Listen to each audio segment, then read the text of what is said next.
Spanish hospitality businesses turned their lights off Tuesday night as part of a symbolic protest against high energy prices. In Madrid's Plaza Mayor, bars and restaurants switched off the lights in their outdoor terraces for 5 minutes, leaving their customers eating and drinking in the dark. Jose Antonio Aparicio, an industry spokesperson, says increasing electricity bills were hitting hospitality businesses hard as they have little liquidity and little room to maneuver, and he called for more funding to help the industry. Meanwhile, actor Tim Cordukes, who is visiting Madrid as a tourist, was caught out by the protest while eating dinner. A Spanish retiree who gave his name as Antonio sympathized with the protest, saying soaring electricity prices are turning people upside down. You know why? Because you need lies! You need lies because if it's a truth, you wouldn't have a fucking...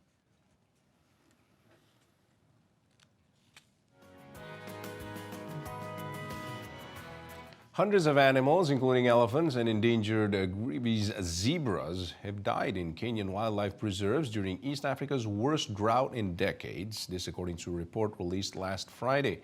The Kenyan Wildlife Service and other bodies counted the deaths of 205 elephants, 512 wild beasts, 381 common zebras, 51 buffaloes, 49 Grevy's zebras, and 12 giraffes in the past 9 months.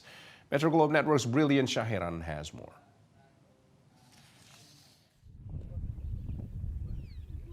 Parts of Kenya have experienced 4 consecutive seasons with inadequate rains in the past 2 years, with dire effects for people and animals, including livestock. The worst affected ecosystems are home to some of Kenya's most visited national parks, reserves, and conservancies, including the Amboseli, Tsavo, and Laikipia Samburu areas.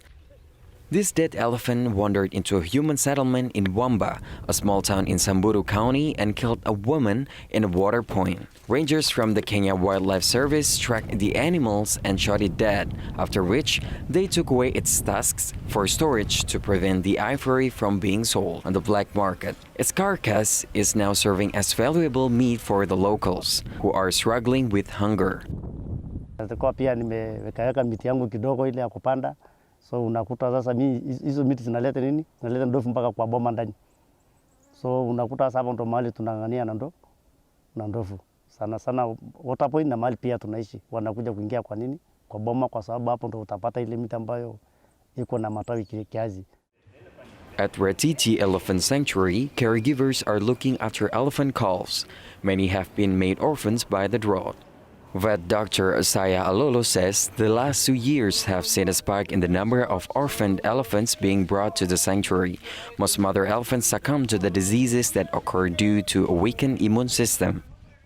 So mostly when the mothers die because of drought, we'll get a lot of orphaned animals, and then it will raise the number of rescues, and that brings a lot of pressure to the institution.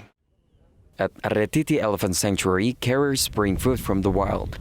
There are 40 elephant calves at the sanctuary. Around 30 are thought to have been brought here due to the drought.